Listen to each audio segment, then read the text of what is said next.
Hokomayai ay tawulunga family tamay ay tamay ko ya Asione Inoke.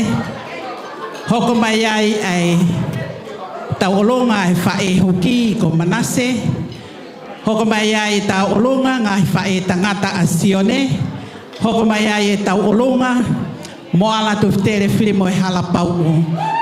Hokomayai tawulunga atu motoa momakereta. Tumotoa malo ko ngahi tau ulungai ko whakahoko mai ke whakahoko atu i he whiawhini malo ko ia tau tari heni tau ulunga ko ni hoko mai tau ulungai ai whiwhine mari hiri ko ia pe hoko mai ai tau ulunga suba malo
malo pito tau tari tari pe ki he tau olonga ko ni ai fefine mari ko ni mau pe pe akata ki mai pe tiu mai pe mangai tau olonga ko ya ko o si whakalau atu malo.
tonga tau tari ki he fefine ko ya mari le lo tonga teu te tau hoko atu ki tau lunga koe ni ku o si mau mai tau lunga suwa pe te oange pe ki toko taha koe ni ki ne whakahoko atu malo.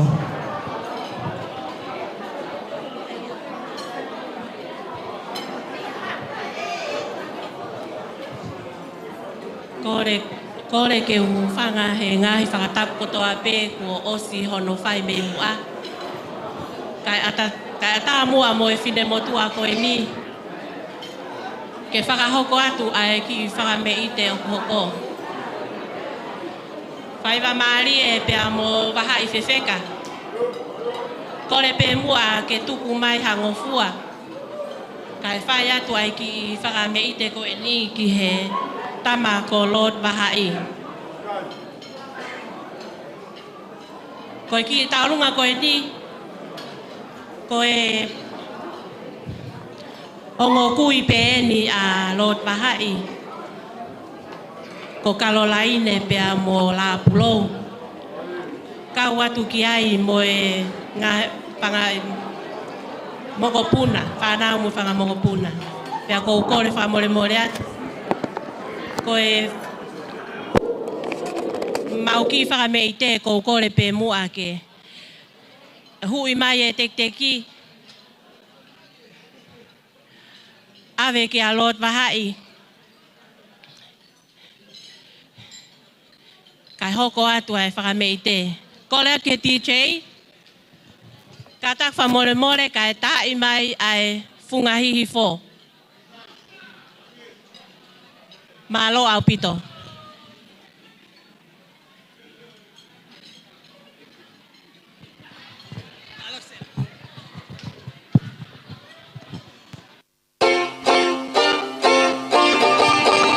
Marie.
Malo pito, fa malo atu ki he tau olonga, malo mo e ofa, pea malo e manatu.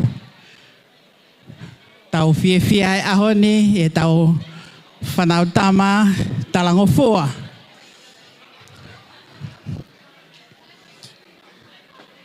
Hoko mai e tau olonga koe ni kua osi mau, ko hi ka tau tuk taitari ai pe. Tau olonga koe ni osi mau, ka taki mai, pa ke ka taki mai ke whakarea ho mau tau olonga. Tau olonga ia ai family tamai ko ia ai tangata mari.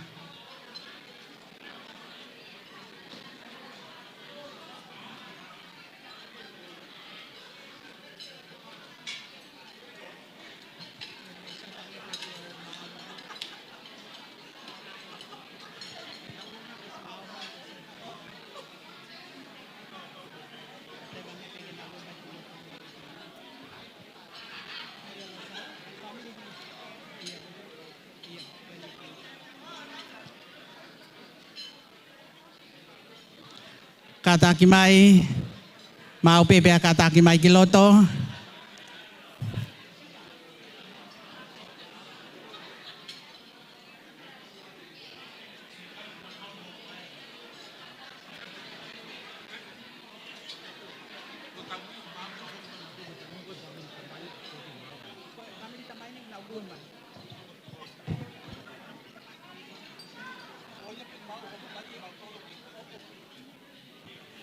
Malo te oange kia whaiva ke ne whakahoko a te tauolonga malo.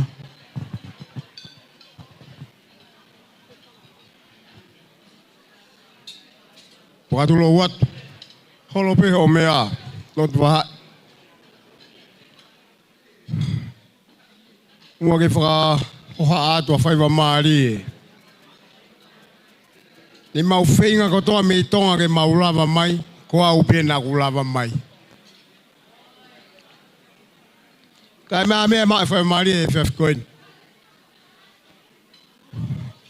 Whakahonga ki. Sione mo no hoa o whaanga he whef koin. Ki motu i tā motuku. Mo ki hala wha mau whatu. Ne rere mo whai wa mari e me tonga. Ke whakato aku whatongia he whef koin. Koe ku manatu ki whai toka. Ki e tangata eiki ko ia. Koe ku ia sione. Koe lahi ia te au. Ko mautua whiwhine ko ne mālolo. Koe anti ia tamai a sione. Ko ne tama. Ko no moko puna e ni une whai mau taulunga e whef koe. Ongo e whai wa maari e whef koe ni. Neo e kutu a. Ka te whakahoha ape. Whakaha e ku whia. E whefit. Ke mahino. Ai uhinga o e whef koe. Ko riulalo. Ai whahu e tamai koe a Sione. Sione Junior. Te ngāng pe Sione Junior. He whef koe ni. Kine whai hawhaka me ite. Makatunga he manatu ko whai toka. Me o tukolo manatau. Me o tuhauma. Koe o pia e whakahoa. Loa e whakarea. Koe o pia kore atu. Tuila. Tu pe moka whai marike ki tāwhisi whakaosi he. He ko kungalu tuku e. Kau toki whoki ke mapua whaia. Pea moholo i pepe. Rewa rea kau tau atu.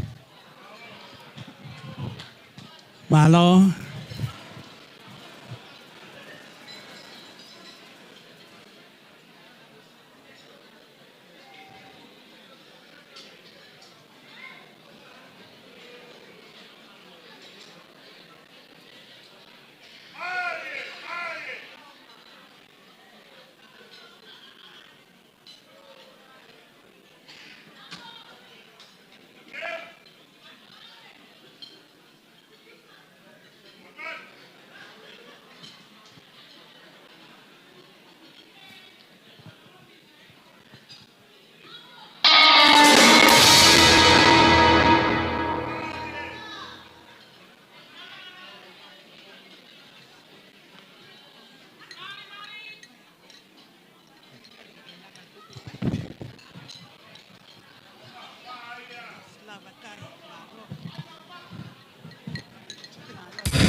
malo pito pe ako fa malo atu ki he tau ulong ako yani to si manato ki he kai nga ki funga mo hoi fa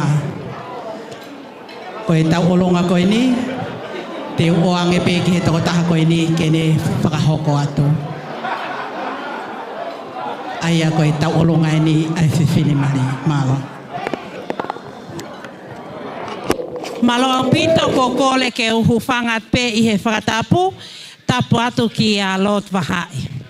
Pea moe haa whangani. Koe ki taulunga o ku amanaki ke whakahoko, e he whine motua mali o e aho koe ni. Koe whakame i te ia, ai tama o no pele wahai.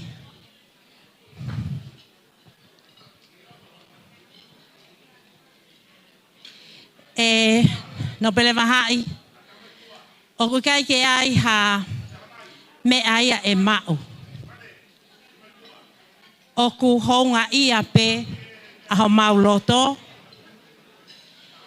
iho o me mai ke whakalangi i a ngo ki matu atu ani honga ia ka koha honga ia ko ki tau o lunga whakame ite a fine motu a ko ki i paanga pe taha ke foaki atu na mauai hau whaka moko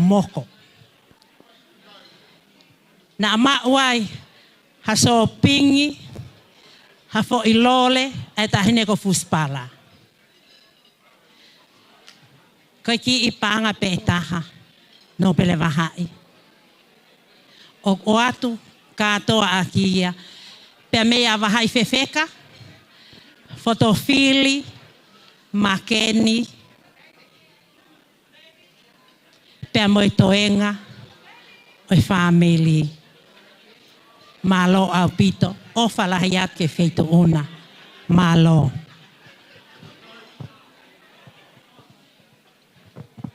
malo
Kole atu ki he DJ ke kataki mai tokanga mai e fasi e tahin taulunga. Ko tulo atu kai ata ke to e whakahongate ki whatongia ko e ni ko e ki tau olunga koko ko e tau olunga ia e family i tamai ai whae a sione. Mau fia be ke mau mai o whahaki whatongia. Sione mo whane kai ha mea ia mo ua. O mai pe mo mau masiva ke whakakato ake mau ofa. Ke mahino atu ki a koe o ku mau ofa mo oni ia te koe. Pea neongo e mau masiva ma womi pe mo ki mea ku mau mau ke tau fia whakataha ho mo aho. Ko ia e ki whakahoha au whai pa kou kore atu. Kok moko puna ke kātaki mai ki loto teu ke whai e tau olunga. Malo. Malo.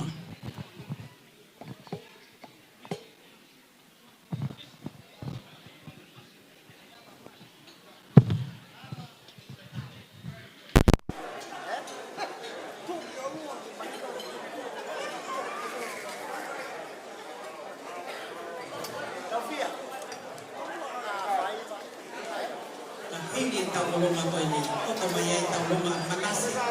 Ko yung pakihuki ay tangatamari ni hoko maya yang bola tuftere primo halapau ko yang ang tawolo na yawa bos mau hoko maya sa tawon ko ni malo bito.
whamere tamai o whae o ia sione. Te tau hoko atu ki he taulonga mawhana mo e ofa me i he whae hoki. O manase me te moa me me ki tau tākoeni ki ne hoko atu ai taulonga malo.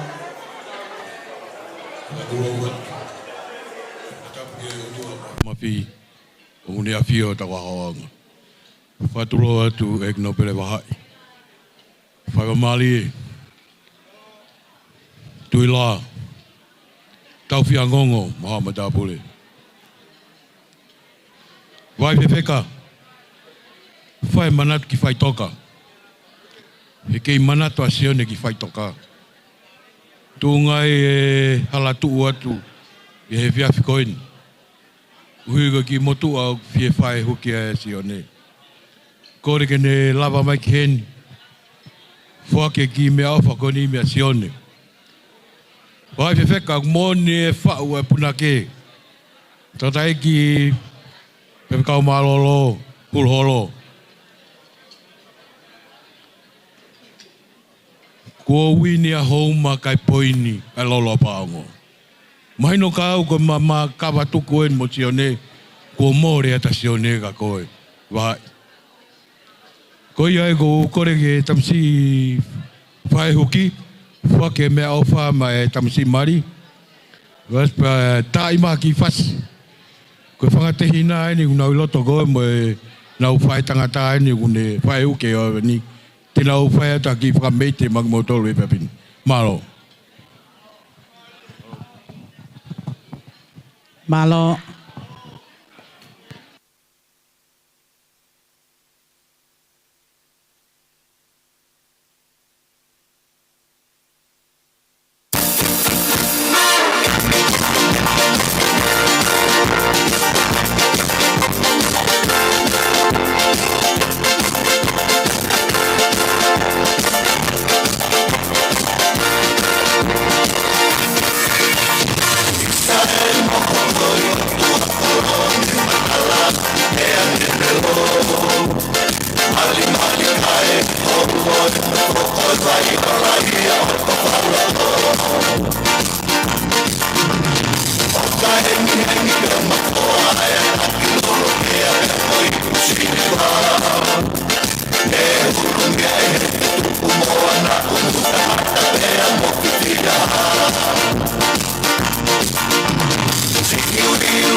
Kia whaiva, pehe kia wahai whewheka. Pako kore ke whakamalu malu atu he tala whakatapu, ka kato, Ko kamata aki ai o wau fie fia e aha ko eni. Ka tā mua mo koe ki fine motua ta iloa. Ke whai peha fie fia. Tako wha more hen ki he whamiri. Ko hui, ko ki maa whanai ai hoa ko eni. Mo ni e lawa e wholofola. Ka waha mea ke loto mo ua ki ai. Loto mo ua pe ke whai ha ofa. Pea ko i ai. Tahine. Fine panilolo. Kai ke aha mea ia e mau. Ko tau no foni ko mo wakai mai peo lawe. Aki fine motua whai whatongia koeni. Ka koe hui koe hulu e te vai haka. Moi fie tonu. Moi mawhana, moi fie fia. Kai ke lava tau fiau. Ke whai peha fie fia. Kai aha mea ia e mau. Tuk peke lava mai e. Ki fine motua talunga. Ko Susana Motulalo. Pau. Me ki api ko kolosi. Ke whai peha whakaraulau noa. Tahine ko fine panilolo. Hala ha mea ia e mau. Masiva ni mani ke fola ha koloa.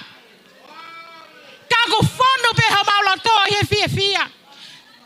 Fane e fine kataki mai. Hoi atu, koe ki teki o hoa tāna e whiawhini, koe tola pe e wafe. Atu pena aonga atu ke whai o whatongia. Kai aha mea e mau. Tai mai o kwasi. Ke u whai ha wha me ite, ki he tamasiko. Wahai. Kai kehe, o whalahi atu ke ngai fofonga ko toa pe aho ko eni. Tua o whatu.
Hoko mai e taulonga koe ni o kui loto, ko hi ke whakahoko atu.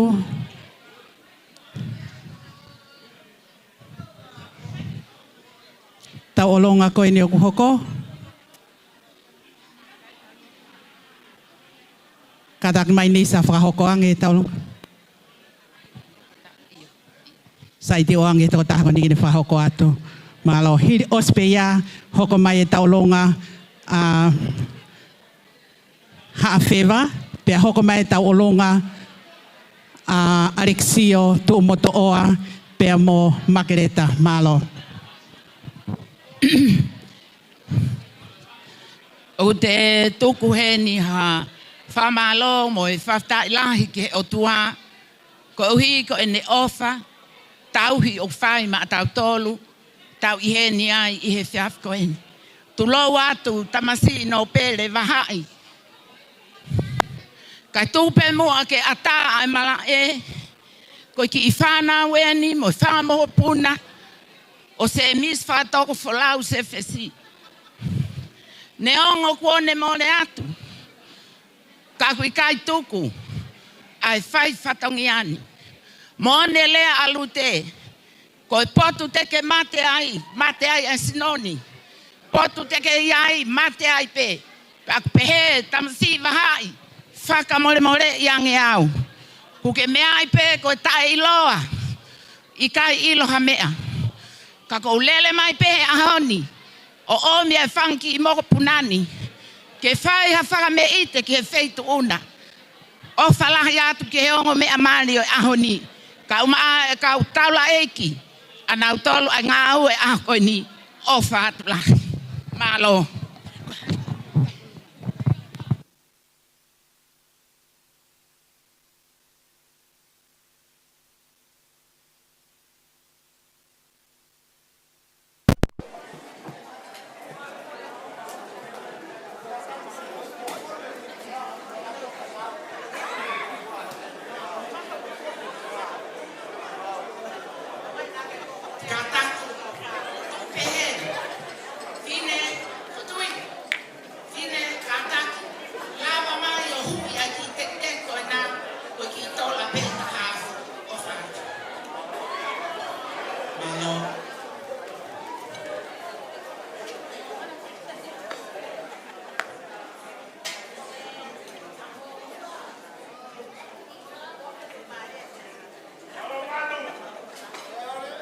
Hey, shout out to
Thank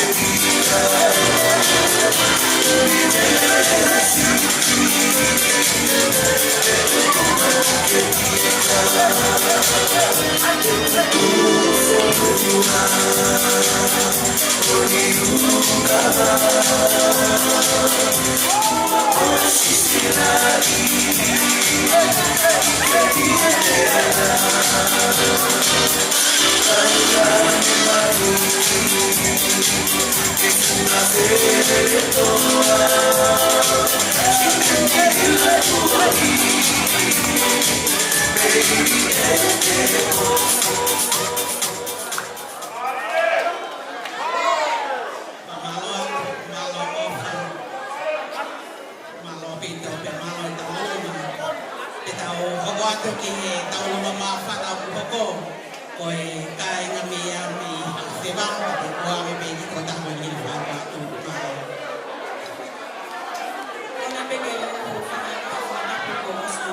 Malo au pito, fa mole mole, ka mo ki whakalongolongo si I hifo.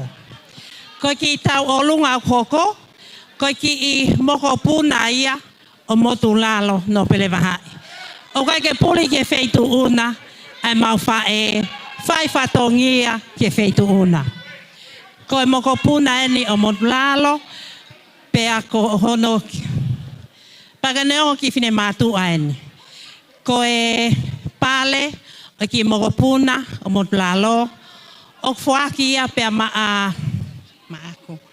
Ma fine panlolo, ka taki o lue to o mai. Fulahi ho pale. E pe mo ki fuaki maki mea. Ai pe ke mau e tau oli. Tam siva hai. Ka taki e toloa fili moi hala. Ko e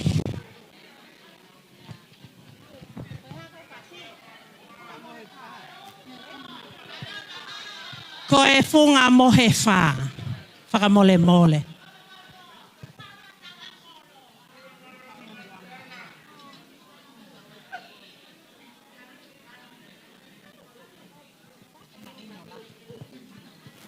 Ko e maha whatu risito lo whakamole mole. Whatu ata ke tā uolo o malo.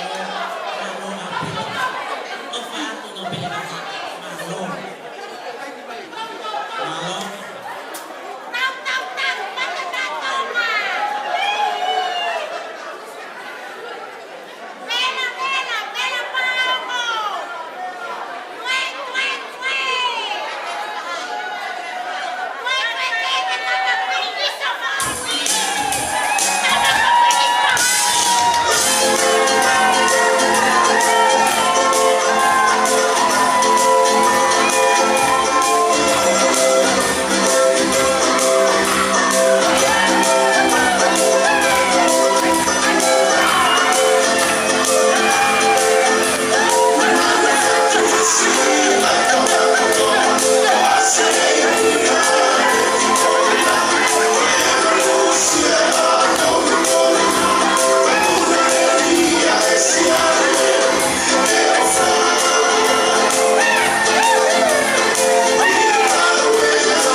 Paulo au siu tātui la.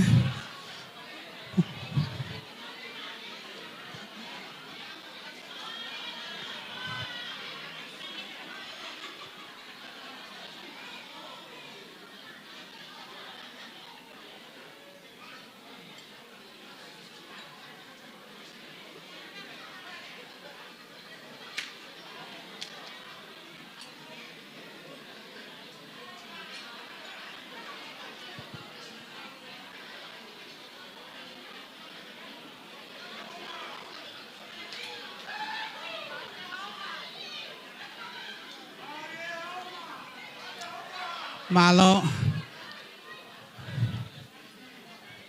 Whamoremore ka hoko atu e ki tau olonga mawhana koe ni. Koe tau olonga koe ni. Tau olonga ia ai si taha. I he whangakoi a Sione. Ko tu moto oa. Alexio tu moto oa. Pea mo Makereta. Tu moto oa. Koia koe Sione. Kai kia ha mea ofa ia. Koe ki tau olonga o atu pe mua e teki. Ke langa family fo o. o ko mo whakahoko. Ko si ta he kui ko ia a sione ta whaakio ne tangata eiki o kumaria mohoku ki i te hina. Pea koe uhingaia e lere mai whakahoko whatongia e au koe ni. Kore at ke hui mai e te kio mai ki he puha.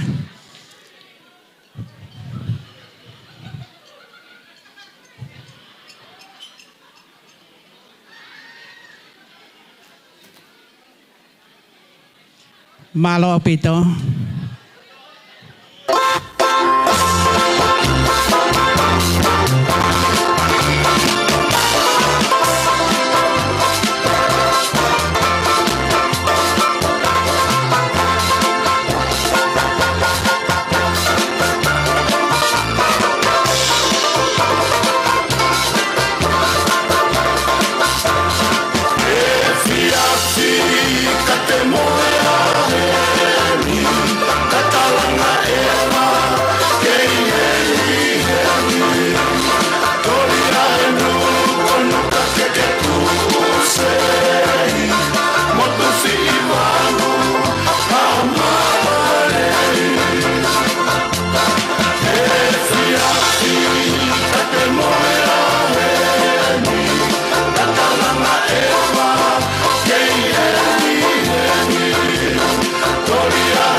Tuai pepe a moe tuanga e tau olonga ko e whariki o e peito o e ongo mea mari malo.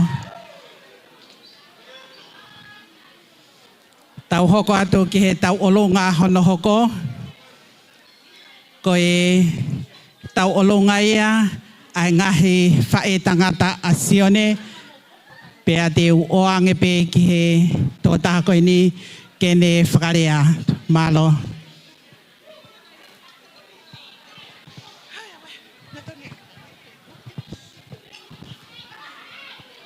Whawhetai ke eiki, whatulou pe o whatapu ke hou eiki o kumea i hao haonga katoanga o e whiafkoeni no pele wahai.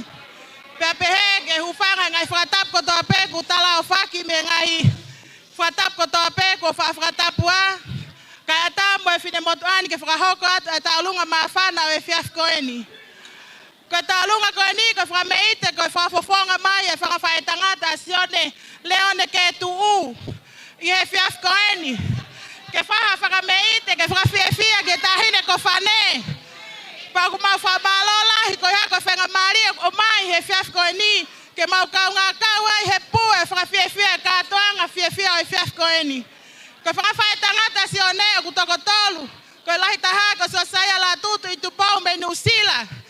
Fica wako takavatu itupou ku iheni mokta tolu pea mo fea faki tu itupou me tonga tapu ko e fa tangata masiva ika iloha me aka ko e fea koeni na fea ka fa ta mai he no fa fofonga e fa fia o e malari o e fea koeni Kole atu pe mua ke tahine ko fane tu moto oa ke meha ke hui mai e pale whakawhai tangata whawhi au mai aso ne to oa se ne to oa ke tu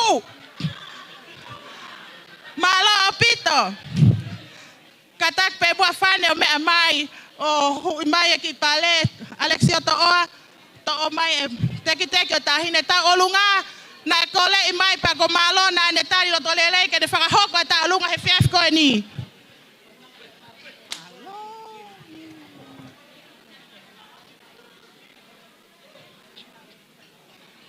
Tokanga ke kofo fanesione na pihia.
Moi family ko e talunga ma fana pe manatu ki fai toka ka te utuanga e fai nga maria ko ni ke to ta ko ni ke ne fra hoko atu tau olonga e ta fa ki tamai ai fe fine mari malo tap ke a fio ai o tua maf mafi o tau lotonga wana ai fa fe langi nai fa fe hange koe mari heke nai kāleli. Ka kono monu ia, kono omi ai o tua, o langa ai mātunga ai whamiri koen. Holope o mea ai no pere wahai. Whaiwa mari e, wahai whewheka, waha matapure, kau maha tau whanua. Tapuat ke kau, ke tangatai ki whaifkau, nai ana ai whakoloa, O yo ngomea mari o a koeni. Moe haa whao lunga tonga. Tulo watu. Ke ongo family. O wana. Ai whalangilangi o yo ngomea mari a honi. O kuma whananoa. Ai funga no he a kau mai maka ko paurine. Tuku pe mua ke whakahoko atu.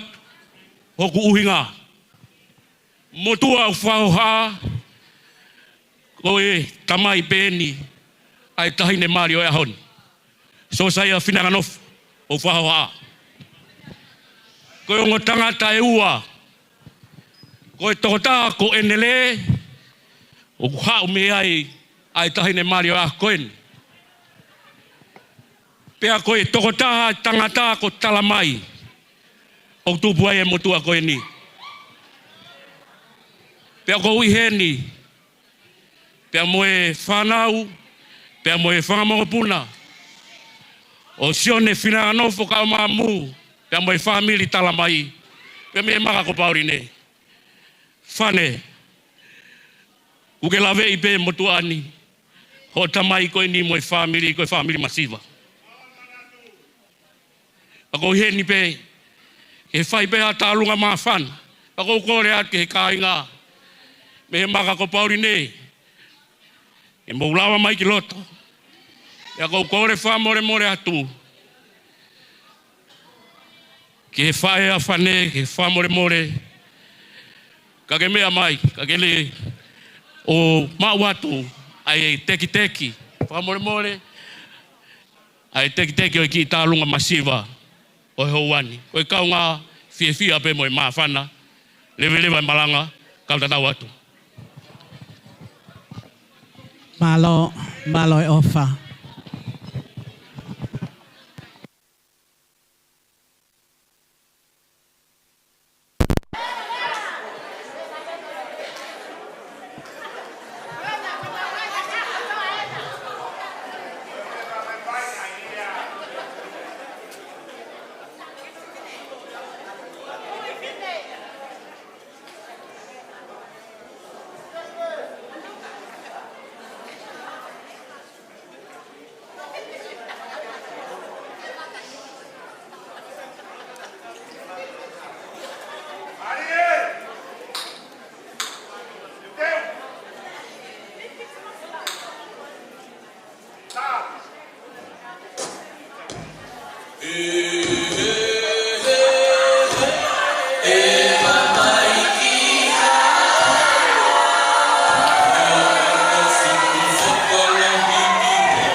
Ore ki tau hoko atu ki tau oloma ama hoko.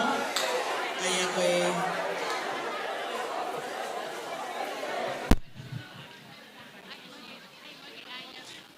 tau olonga ni ngai whae tangata a whane. Malo peti oang beito ta koe ni kene whakahoko atu.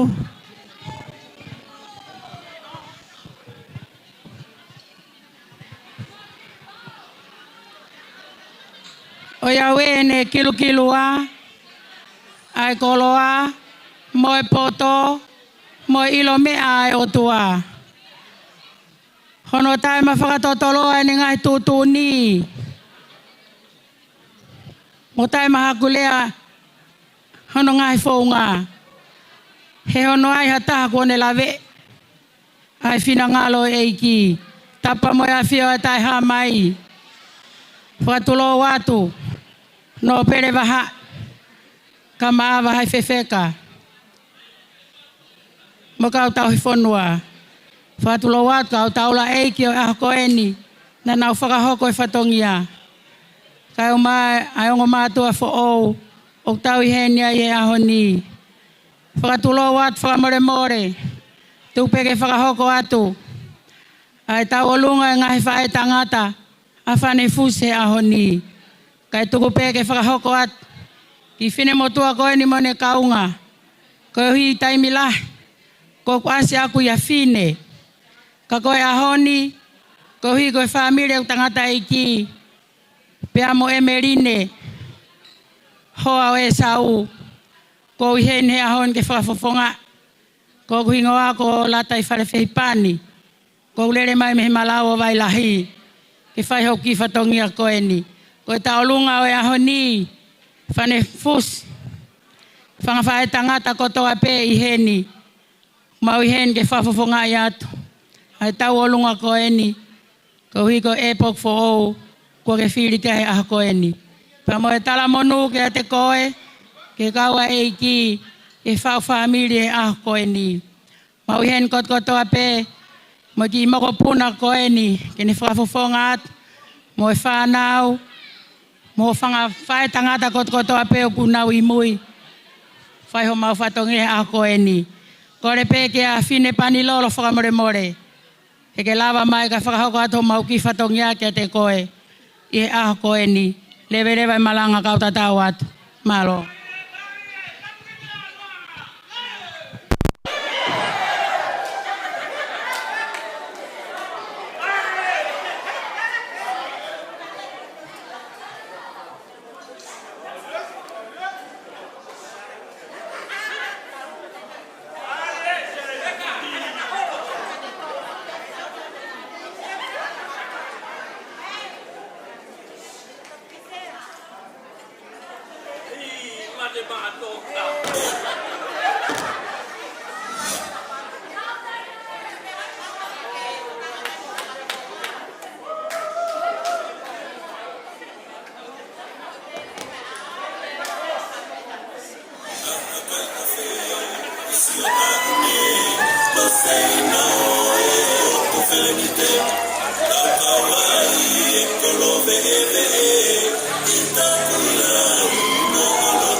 koe taulonga hana hoko, koe taulonga ia koe kui, ia ko kui ni asione, tafaaki ko eni tangata eiki, koe fae.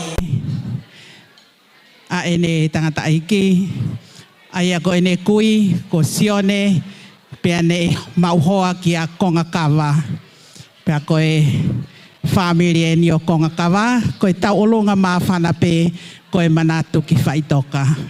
Malo. Malo au pito e whainga maari e, ko kore ke u whakatapu, ke tolu tahai o tua koe tamai, alo, mo lau maari e maoni oni. Atu hene ku whakatapu ki he whakawhe whakalangilangi o e aho, no pele wahai. Pehe ki e whaiwhe kau, nai o ona, ai whatongia o e aha ko eni, mo haa taula eiki. Vai whewheka, tuk pe mo ai ki whainga maari e ko eni, ke whai ha maa whana i e aha ko eni.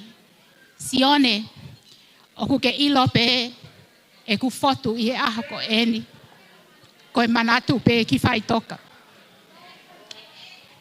Koe motua o tupu ai a sione, koe maulele mai i ene fine eiki.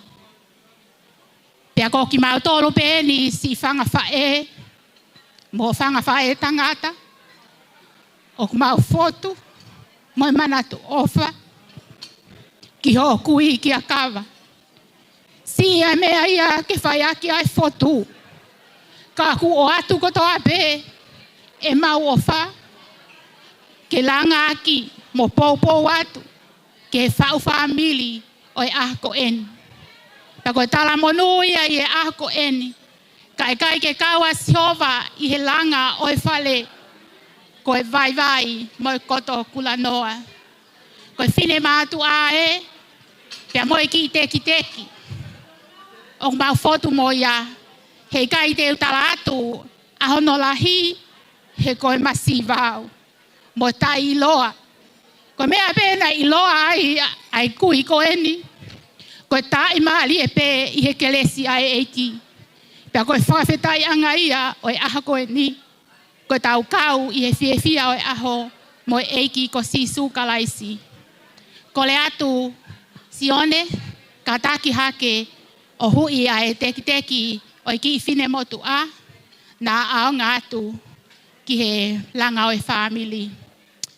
Ko le atu ki he tāme a, ke tā mai pe ai mana fatulisi.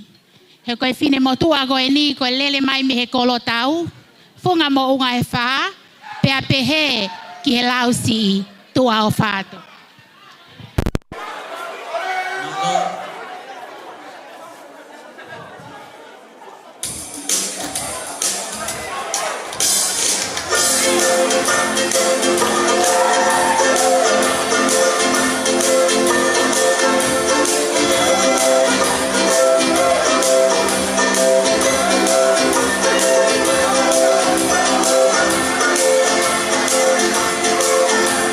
Motherfucker.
atu ki he tau olo koe ni malo mana atu ki whaitoka si whamiri o i kui i sione.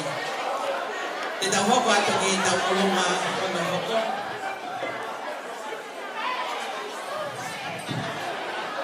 Koe tau olonga ia ka ane pe mo songa ni se fesi. Te koa me pe iai, te hoko atu e tau olonga malo.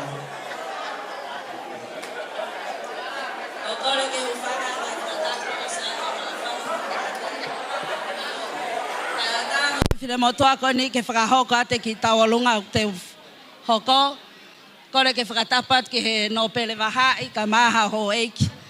Ko e ki tālunga koe ni, ko ki tālunga Solomone se fesi maasima, pia moane whainga se fesi. Se fesi. Pia ko e while motoa ko ni tu atu, ko e whaamiria, whaea, atamai a whanea se oeli, mei foa, hapai. Pea ko takai whara ki a maasima se fesi ki kolovai. Pea o whaamiri whaka maasima e mo fine. Ko kore atu ke mtai mai mua e mana whatulisi ko e whasia kau kolovai. Malo. We kore atu kata, kore atu ke tahine ko whane ke mea ko hui e ki teke o maki o whewhinea makulata. Malo. Malo.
Alo pito pe ko famalo atu ki he tau olonga ma fana ne toki osi ka utoia ha tau olonga pe whakahoko mai Pea ka paulewa o ku ikai.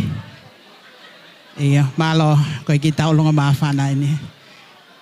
Te oang pe ki afini. Kene whakahoko mahalo e tau ulunga whakaosi pēni katoanga o ahoni pe te oang e pe ki ai kene whakahoko ato malo. Whatulo watu. Tui la. Whamole mole. Whakangofua muau. Keu tu watu. Hopangai.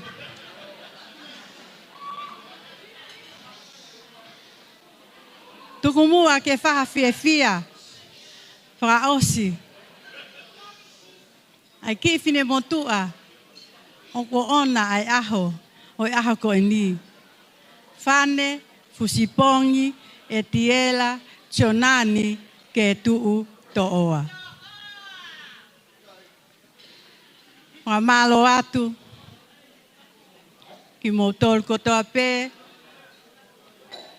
Mo lava mai. Tau kaunga kau whakataha. E ahwha koloa koen. Ek no pele wahai. Wa malo atu. Ki fine motu atu ani. Ke fetu una. E a feta lalo ai fetu una. Ka ke mea mai. Si kaunga tu whataha. Pa mo fine motu ani. Pane fuspongi. Ie ahko en. Pa mole mole atu. Ko ki taulunga wha osio. Katoanga o fiafko eni. Ko taulunga ia. Ai fine motua. Tungai e tau heni. Ie ahko eni. Ko ki taulunga ia. Ko teki teki. O ki fine motua tau olunga. O fuaki ia, i he whahu. O whane fuspongi, e tiera, chonani, ke tu toa. O fuaki ia, ki hono mehik tanga. Whane fuspongi, ke tu. Whane, ke kaha me mao. Ko fine motua masiva eni. Kakapa e loto. Kako hok masiva. Kako kore. Ke o tua mafi ke ne whakakato atu. Hok whatongi ia. Ie ahko eni. Kai ka me e ma. Ko fine motu ani. Whakapae a pe. Ie ki whetu si tahai tō ngā. Ko i lausi i. Vai mei he, tahi mei he. Ka ko hoku mafu, ko i pāpela atu, oua. Ka mole mole atu. Tā mua e whasi, ko e kaunanga, ko ni whane o kusi i whainga tā maki, pia ku kore mai peki hono tehina, ke ne whai e tā olunga, whaka osi o e whiawhi ko e ni, mālo au pito.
mo kata kia tu ki lalo.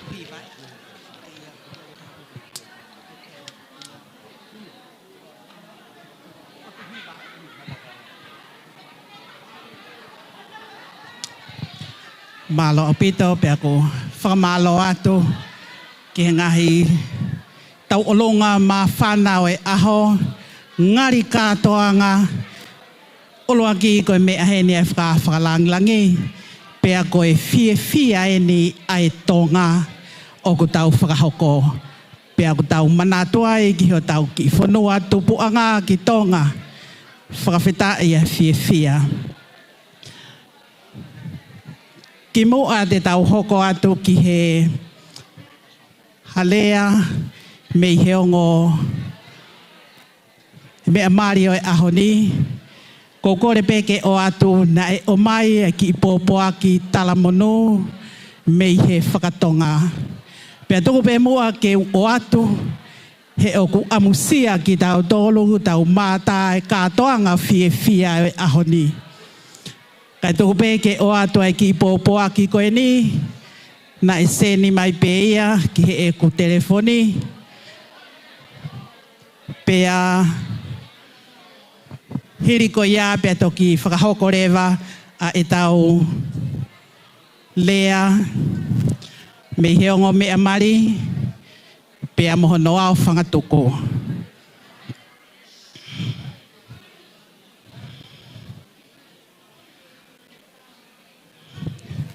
Koe oloaki popoaki kia sione mo fane to oa.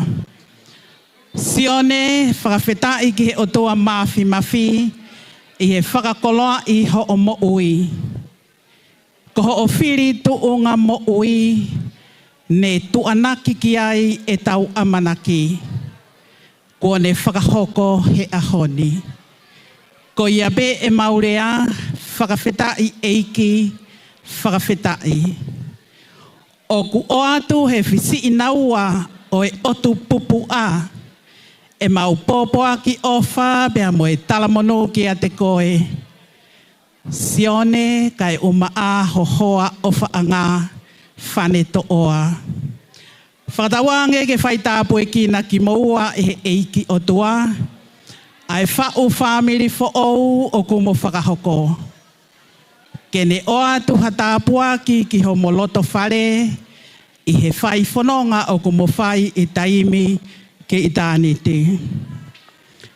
O gwau whakamalo mo e loto hounga ia i he ofa bea mo e tokoni koto ape kua ke whai mai ki se o tau ki i whamiri. O kumau ofa lahi atu mo e lotu me i hotua whewhine loto pongi a lo seri me i hoongo te hina tupou mo whe ofa aki to oa pea me i ho o tangata eiki i no ke to oa me i he api ko mau he ngāwe whonga mohu e wha o e mapu awaea houma tonga tapu. Koe popoakia, ko o mai, pea mō kātaki koe popoaki hono wā. Ko si i maha, ko tari e ui e te ki telefoni. Ka koe ia, te utuko i pēr whainga maari e koe ni, ki he koe popoaki hono wā, koe popoaki a me he kui koe ia asione, whae e ne whine eiki.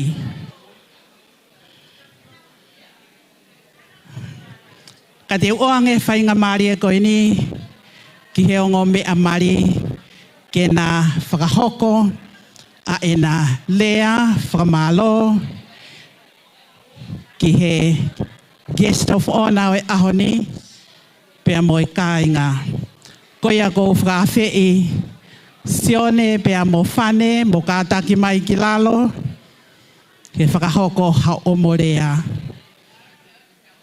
Mo kātaki peo ki whakalongolongo, katau whanongo, ki he ongo mea mare pea mo e teu, hala whanonga nā na whou mai ai, mo kātaki mai ki lalo ki heni, koia.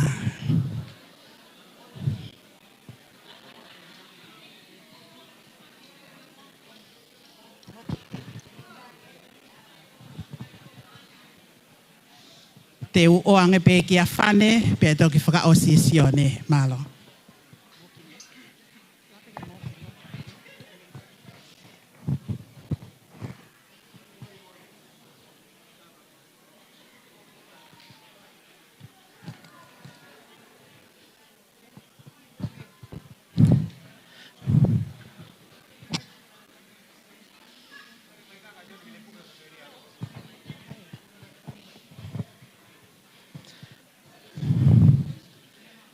O ko kore ke o whakamarumaru atu pe mua I he whakatapu ka kato ne kamata aki ai katoa ngani. Pea o kua tui o kei maa whana pe ai whakatapu ko ia ke o hao atu ai ke whai pe ha whakamalo. Uraki e kuhonga ia o kua whakamalo lahi ke o tua mawhi. Koe uhi, na e whai mai pe ai whanonga, mo e whakaamu mo e lotu lahi, ke iai ha aho pēni. Pea ko ene kere sipen, na ane whinangalo lelei ai, ke whakangofua au ke o hoko, he ahoni, ke he lakanga fo'ou, ko ia koe waifi. Whakawhetai foki ki e eiki, koe uhi, koe ne whakamarumaru, I he tau whiohi, me he kamataanga o a o mai, ke whaka o singa, o ku kei toka pe, ene melino, mo ene whiawhia, I ho tau ngā hiloto. Koe ku lea ai pe ia, malo siso. Hua e honga ia, koe ku whakamalo, ke ano pere wahai, koe uhi ko e ne loto maulalo, ke mea mai me he I kare, ke kau whakataha mo ki maua he ki I katoanga tu ani. Ko ho o mea heni, ko ngari eiki, pea ngari katoanga ai e maki I sanga. Pea o kui kai ke iai halea whiunga, ke o atu aki, ai whakawhetai ke wheitu una. Koe whakamalo hoko, o ku o atu ia, ke tangata eiki whaiwhekau me tui selanga tapuku, ka koe taki o e whiuhianga, mo I fo'ou ia karaisi. Pea pehe ke kautaula eiki kotoa pe, ne mau mui mai, e mawhanga ki I mea noa ia na e whai. O ka mata pe me he whai tohi, mo e whakamau, pea hoko mai ai ki he mau tohi. Pea ueni ki he ahoni, ko whai ai e fuakawa ki he nofo mari. Whakamalo heni, ke whamiri kotoa e kutangata eiki, o ta taupe ai whamiri whae mo tamai, kai tau te whito ki a ku hongo eiki mama, whane fuspongi, pea mo wholata, pea pehe, ki e kuanga tamai, sione ke tuu, mo nohoa o whake tuu, pea pehe whoki a Samsoni, mo ani, mo motu ta whaaki mai he ku dad, o lava lele ai ku mari he ahoni. Whakamalo lahi atu whoki kia mawhi, pea pehe ki he kauwhora kotoa me he Kiwi land. From the long white cloud, what is that? Cloud. Long white cloud. I know my grandma will be stairs watching as well. love you. Koe ko ngā lahi o e ku whiawhia, koe ohi ko mo kau mai. Neo na e lahi ange pe e ku whiawhia aku he tangutu whakataha Mosione. Ka o ku honga ia ho mau heni. Whakamalo whoki heni ke whamire kotoa e ku whine eiki. Kai tautau te whito ki o ku whanga whae, whetai aki. Finau, Makeni and Marianne, Fotofili and Auntie Moni, Whakamalo, Foki, Kia Nuka Nuka Mosiah, and Mama Shelley, Leseli Manpuna, Malo Aupito Homo Angalele, ka mo tu tafa aki mai he kumam, he ngahi whatongia katoa pe. O ki kai ngalo Foki, ai si ngahi fofunga o Solomone, Katalina, Huluni, pia pehe whoki a wate soni. Neonge oku i kai ke nau i heni, ka oku o tui whakapapau, ka pau, nā nau kei mo ui na i kai ke siongo sia e ku mam ha mea e taha. Whakamalo whoki heni ke whamiri o Sione, kia noke, pia mo maom sia, pia pehe whoka teknato ko tā pēna anau tokoni ki ono. Nā moa i hake a Sione, o ne hoko koe fūtangata kaukaua, mo whaka ofo ofa. Pia whiawhia ai he tū hono tawha aki he ahoni.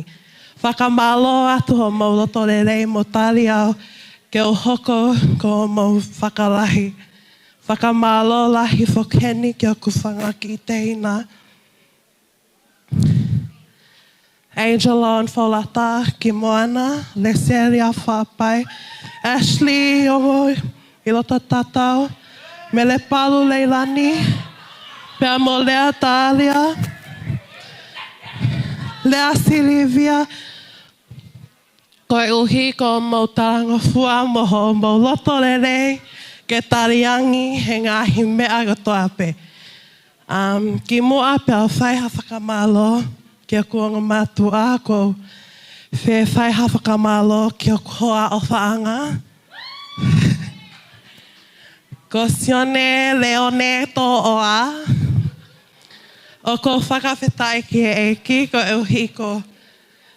Ko e ne omi ko e ko kuhu se pāniti ke ta whakatātai ai whiohi vai whiofa aki a sisu karaisi mo hono oho ana ka koe siasi. Whakamalo atu whoki i kai ke lau ho manawahe he ku dad. Ka koe viwili ange pe ho whi aluange ki api. Pea malo whoki ho tui mai ka te au. Ke aluange pe. He neonge pe ai ngari ita asio.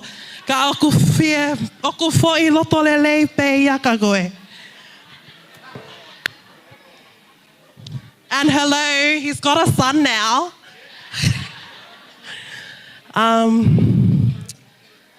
O kua whia whakaosa ki e ku whakamalo he ahoni mo e loto whonu i he honga ia mo oni ki e kuanga mātu a siori hei lara ke tu mo whine pan lolo na moa ke tu. Mom and Dad, o mo oni ai lea e kaupārangi. Words fail to express how grateful I am for both of you. O kui kai ki o lava e au ke mauha lea loto whiunga ke whakaha aki e kuhonga ia te moa. Talu e teo e mali ko e ni, mo e hange o ku toi i whoange e ku mohe aku. O i kai ke o ngere ngere au ke whakakaukau i ha aku mea. Neongo ia. Neongo ia. Nai i kai ke o whanongo ha amo he i kai mai ha amo hela. Na amo whaipe me ako toa I ho o mo whenga ko whiwhia. Whakamalo lahi atu mum and dad. I ho mo tau hilele, talu me manawa oa o mai ki he ahoni. Ko hoko koe wife. Whakamalo lahi atu. And especially to all of yous. Love all of yous and appreciate yous for helping us celebrate. Yeah, that's it.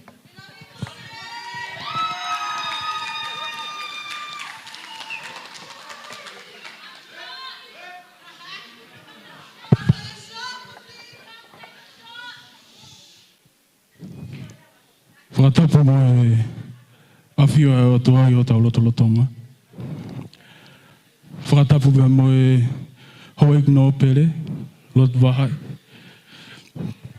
Ngā tāmu oku ke u hoko tai pēr ngai whakatapu o tala mua I e te au. Ke tuku atoha whakamaa lolo to honga. Ke te ki mūtolon ko tō pēo mō lava mai ahoni. Raku e whakamaa lolo ko whamaa lolo ke tui o langi. Ngā kone whataata haima ki tau tolo. I malu e whare koe ni. Koe kātoa ngai, oe aho whawhiewhia koe ni. Whiewhia e noto e motu ani. Sio ki he aho ni na tau teu mai ki ai. Whaafo aho pito mea ono kātoa. Ua e whamalo ko whamalo atu heni ki he whamire ku whae. Ki he whamiri tamai e whae kai pehe fuki ki he whamiri whae. Ho ngā ia wito hoku loto he sia ho mō ofa. Ho mō whai mai motu atu ani. Masi wā ku ngutu ki whaharea whamalo ke te mūtolo. Ka te huwhanga at pehe tau eki ko siso kalaisi. Tolo e whamalo ku whamalo atu ki he tawhaki tamai. Ki he tawhaki whae kai pehe fuki he tawhaki tamai. Whamalo at ka te kumotolo he ngahi tokoni unang kotoa pē. Mō whai mai ki a te au e aho koe ni. Honga ia wito ki au kulotoa e mea no kātoa. Pea whaafofa e aho ki tau iheni ai. Ko whiawhia ke u whamalo ki he whaiwhekau ne ohia ke mo ui talo e ke isi. O au ke futangata koe ni. Ka kohoko anti e. Whaiwhekau risapeta tuitupo.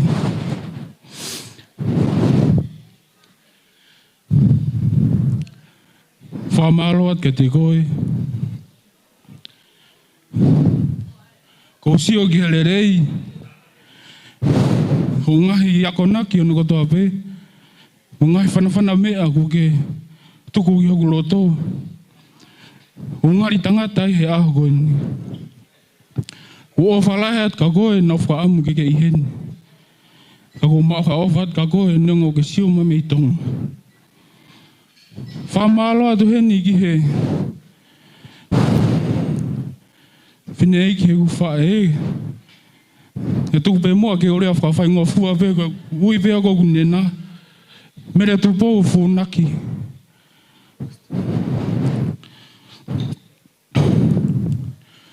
Ko loto o ia no whaamu ke he.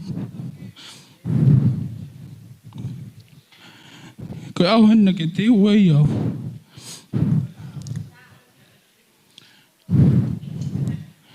Ka ko ilo ko loto ki heni pe moawi ako ni. Ko ilo ke whiawhia o ke sio. Ko ngari tangata he ako ni. Ko ngako ngahi ako naki wa ngahi popo no ko toa pēna ki whai maako. Wate o whalahi at kia te koe. Whaamanga beha taimi wa veni. I siwa I ka whuwhonga.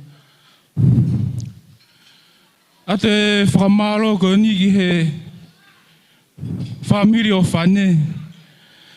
Homo tari lere iau. Ai mutu atua ko au ki mo loto whare. Ke hoko ko e whakalahi ako mō kawenga. Ko whamalo at kia te kumo tolo. Whamalo ke family whae, ka pehe ki whae tamai. Uhonga hui a au pito, pako a mau ha ofa lahi at ka teki mautolo. I e whiawhi koe ni. Ko whamalo ki he ongo mātua whane, ko ngā ko mo tari lere iau, i e ku fuafua, ahi au moloto whare, ko ilo re whapapau na kau e iki he mea hono kotoa. Koe whakatūtū be ia ba moe palania e iki. Whiawhia hoku loto koe ahoni, koe whakawhiawhia ia ma aho. Pako whiawhia lahi au wito keu. I he hohi whanau, whakaofo ofa, ke hoko koku waifi, e aho koe ni. Whiawhia au loto pe au honga ia au pito. Whamalo atu heni ki he kuongo mātua.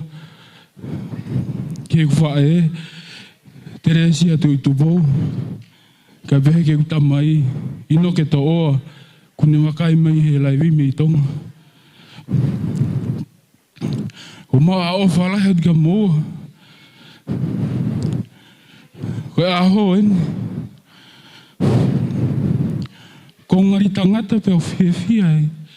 Mea hana kotoa pe o kumo whai ke kumo ui. O hau sia mai a aho koe ni. Ko loto ia o whake atu ko ofa lahi atu ke teki moa. He ngahi tokoni hana kotoa pe. Whamalo atu ke teki moa tolo hana kotoa pe o kumo lawa mai a whiawhi koe ni. Ofa lahi atu ke teki moa tolo. Whakatawanga ke eiki ke ne tāpui kina ki moa tolo.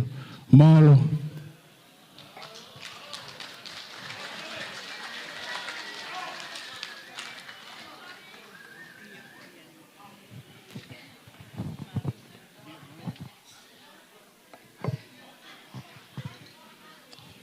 Malo apito, pea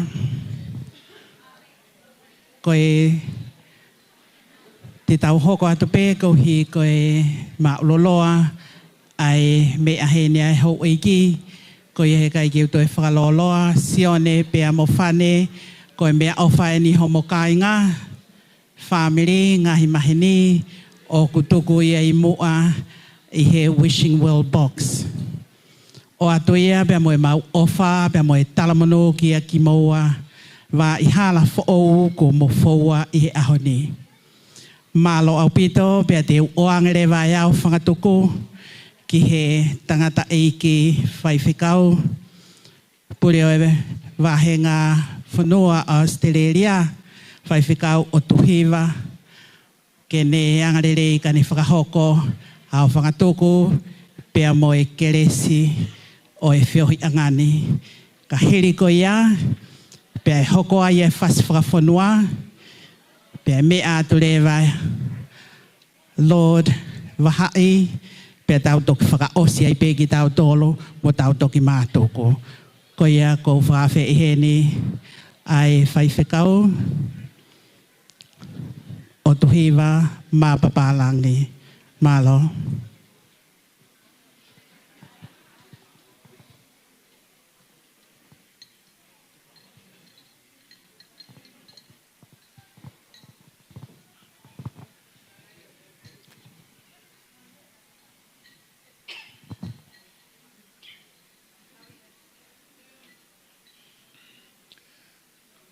Ko re keu whakatapu ki he awhio ai o tua mafi. Awhio fuoloa o taulotolotonga. Ke kau whatamu tau tolu. He kātoanga ku tau whahau koe aha koe ni. Tawatia no pere mahai, pe i hau eiki.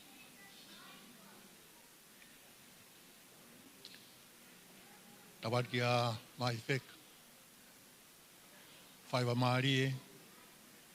Pe whoki kia tui la. Tala mai kai tā pe ki he amai tā pūre. Tawat kia tangarai whai whekau na e. O ona e. Patongia mama whai aho. Whai whekau taki koi au e. Whioi anga o e. mo i fo be tu se la puku e vo ke fa ta ke ka u fa fe ka ko to ape tau ka fa ta ye ne ka to anga tawat ke fa hu e vo ke fa ta pwe ni ki he o tamai ki o na wa aho ke sione e ke fane dunga ke fa ta pu ki ha to ta ko to ape atunga to ton ga ke fa ta pua ata mo ko fa nga mari ko ni ke fa ka to por kalama ko ni ya o kai te u lave i bete tu me fe ke fa ho ko fa tongia ko ni kai ke u lave i loa ka ko fa malo atu e sioni pa pe ke afane pa pe ke family pa mo e ka nga ono fa fa nga mari a ki au ai fa nga mari ko ni ako fia la ke ki e ho a ko ni pe mo e ka toanga le ka toanga fa fofa o tau ikuna e aho ko ni e toka mai merino pe mo ofa o tua o whakakato ai mea ko toa pe nei whai kai ai lotu pe mo kore ki o tua e me ongo family pe mo kainga pe mo siasi toi kai aho ko ni pa ko tui o tau mata e mafia o tua pa tau mata ne whai mea rei tau whawhita ia ki o tua mafi e aho ko ni au mo ne tala o e sa me whawhita i gasi ova he o kule rei ia pe au tolonga tai ngata ne alfa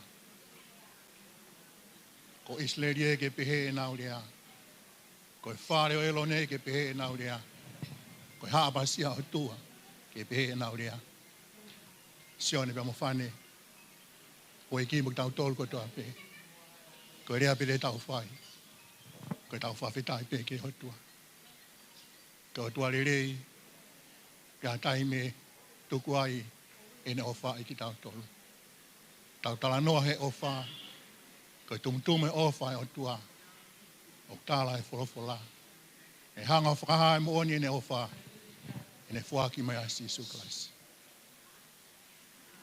ne hoko mai o pekia kai whai aho tau whamu o tai whetua e tau whawhetai mo e tau whamalo e mahino ka te tau tolu e o whai ki tau tolu he o tua i e mea ko toa pe e hoa iki o ta mai mari a mai kai ngā tonga ko toa pe amana ke tau tutuku e e fia whito ini lai ngai mea tau hanga o mata e aho ko ini a tau whawhita i pe ke ho tua e a mea tau whoki moia e aho ko ini tau whoki pe mo e ka veinga ko ia na whakamau na whai ake o no ako ne kina o tamai ki tau whoki pe pe mo e ofa o na hamea te ke sio tai whiunga mo whakau kau pa ke to o whoki moia ke tala maari na e whai apostolo ko Paula Ange Paula ya ora korinto vai ua ba ko vesi ua nega de tutu mo me ke il homo lo tolo tonga ko Sisu Klasi ya na moia ko no kalo se fai e ta no fo ta nga ta mama ko o mo ne sa me moritoni ka no fo muri pe ko kumi api pe ko hiki te ni ti pe ona ngalo ya koe ona ngalo ya koe ya aho te tau hiki ai me mama ni koe ta noa maari e ngoto koe ai wako e Titanic ana i tōtu oni ke wange whainga maari e ke hoi whawhine tuanga pēka kai tangata te ki tāku mene mo nea tangata whaikau i loa, tangata whaikau evangelio, kone tōre ke reka. Tamara e ngotoa e waka, pia kakau whaikau, ngai whakatapu. Pene tō moloto hifo, pene asea ki o lunga, wea e tala wou, uni hanga whakatonga i atu. Pakareana e whaikau, young men, Are you saved? Pero puri fai kau. Pane toi asia ke. Pane toi sia be ke tangata ko ni. Pane talang ki ai. Young men, I'll say it again. Are you saved? Puri fai kau. Mereka kena toi felong ak. Na toki ai lo toi to taha ko ni. Nane mo ui. Pane hoko tangata evangelio i lo. Ke whakaului lau maari. Ke pureanga o tua. Te tau whia pe. Ngai mea ke o e mamani ko ni. Kau whamana tua at kai ngatonga. O kai koe ngata anga o mo ui e mamani ko ni. Koe mea kotoa pe e ngata. Koe whawhetai ho tau lau maari e. Koe te wai o tua. Ai wana tātua ki mōua o tamaik maari a koe ni. Koe teu koe au koe ai hala. Tamai sisu koe be ai hala, koe be ai mo oni, koe be ai mo ui. Koe nau alu ke tamai, ke tau fōu kotoa be ai kaisi. Kei tau fōu ai tau ngā ue. Rea me whapapalai kei tau fōu he siasi. Koe tō taha pere tau fōu i ai. Ko Jesu Christ. Whapapau ia ki o loto. E tālia. O kowe ngai aho. O se lue mamani koe ni. Tai mahina na aho kohan tau lai. Pe tau au hai. Kau whamana atu. E aho koe ni. Fe. Ke maua kalais. Ke maua kalais. E koe tālai wholofola. Ilonga ki nau tolo ku mau ia. E hanga whamawhai ke hoko ni whanau. Ko ia kune maua kalaisi. E maua e mo ui. Sione, na behe kia whane. Ko whakoloa ia e mo ui. E mahu inga, e tau maua sisu kalaisi. Kai ke tau ngā wei. Kai ke tau whakatau paanga. Mea ofa mai pehe otua. Kai te tau tolo toko taha ko ia. Pe whakamau I pe ki tau tau he aho ko ia. E koe tālai wholofola. Koe tūtūni ke kai koe mate tātua ta. Hiri a koe whakamau pe. Kako eni. Koe one maua kalaisi. E maua e mo. Whawhea ki o mauloto. Tau whanonga. Whai mai tau ngāwe ke kehe. Māmani koe di koe mea tu tōni pe ke whai. Tau nā ngālo ia koe. Ugai aho. Ugai api. Koe tewe hotua. Tau kau mua iai. Ai koe tāla sisu. Teu alo teu ha ap mua mautolu. Hiria. Ke tau hau ke mau ki mautolu. Koe poto kou iai. Ke mau iai. Tala whakaloa iai sioni. Pe kia whane. Mo enjoy. O mo nofo family. Taim tau pe oa na ngalo. A kalaisi ke mo ui. Ke mo one tala. Ko sisu e family. Ke api au whiwhia. Kai ngatonga. Kuloloa e kurea. Lolo ai kurea. Ko whaadolahi pēr te tau tō. Koe tau mea pēr, koe tau whetoko ni aki pēr. Koe tau whetoko ni aki pēr he mo ui. E aho, e ngata. Ka whawhita, tau kei mau e whainga maari e. Ke tau whai e tūtūni. Ke tau mo ui. E mahu inga. Ke tau mau a kalais. Ke tau whao si.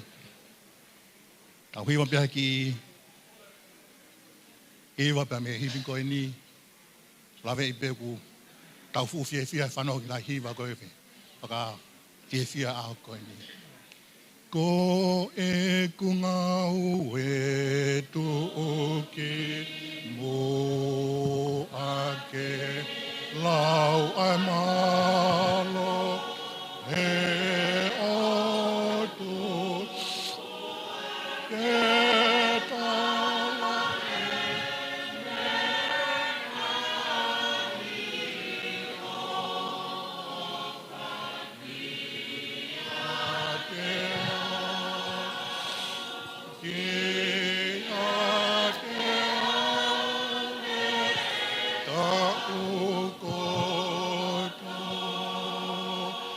Eiki te wiwa pe o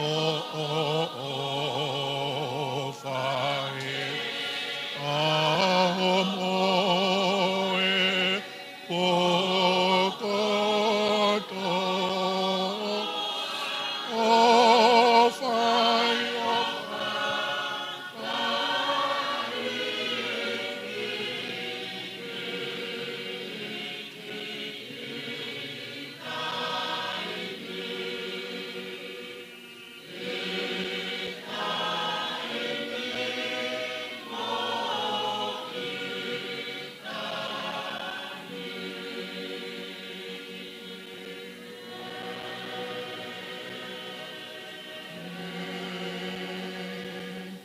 e tamai ko ia pe e mau hiwa ko ia pe e mau lea ko ia pe e mau lotu ko e mau tala pe ho ofa e aho mo e pokoto e mau kaufata ke whai ho whakahiki pe a mei taimi o au ki i taniti mau whawhita i atu ke a Fiona ko i kuna lahi kafa o hoko e aho koeni e katoanga o e mari a Sione ta peho ki a whane te oa e aho koeni mau whamahalo atu ke a Fiona ke hanga o ha erea ke kauwhataha pe a mo ki mau tolu te mau whawhita mea mai anō pere waha i pe a mi Amerika whawhita ai tāpe ki na hoi se vaniti e no tua si o mātua o tua mātua ko ia Sione pe o mātua ko ia whane e no tua pa moi whahu pa moi whamiri mo ki mau tolu tua ai kāinga tonga ma whawhita i mo whawhita hange ko ia tua mawhi o ku mau i heni e aho ko ni e ngai whakawaka ke ko mau kau ki ai ka tumoa ke ona mau lau whakawaka e pe mau ilo i ka kai ki mau tolu ai a Fiona me pe mau ilo i ko e whanau ki mau tolu ai a Fiona la ko e whanau o makatu e mau wa kalaisi la ko e whanau e whawhitanga ho mau lau mare o mau ilo o mau e mo iong tangata mau whawhitari ki a whio wa koeni mau whamala tu he mea kotoa pe la ke hanga o whakahoko ko lava pe ko i kuna o toa mafi ko e reang mau whai ko e mau whawhitari me mau whamalo hoko ko atu ai tāpua ki ai onga tamaiki ai Sione pe kia whane ange o tua koe tutua tendo ai wakaka hokat e na wholau kai whakawhitai ko koe e i waka ma oat pe kamadua kāinga tonga ko toa pe eiki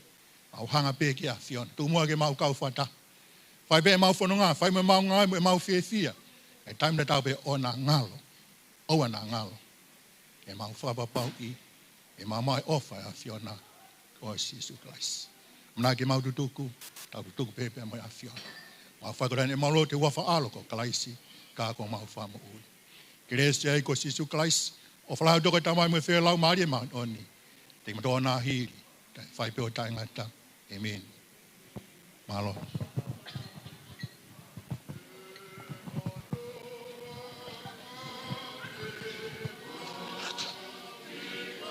Oh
goes out to all my UB40 fans everywhere.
see. And now I know how to love me. You're right, I'm gonna be your home. It's something touching every time you touch my phone. Because you're not the little people on the road.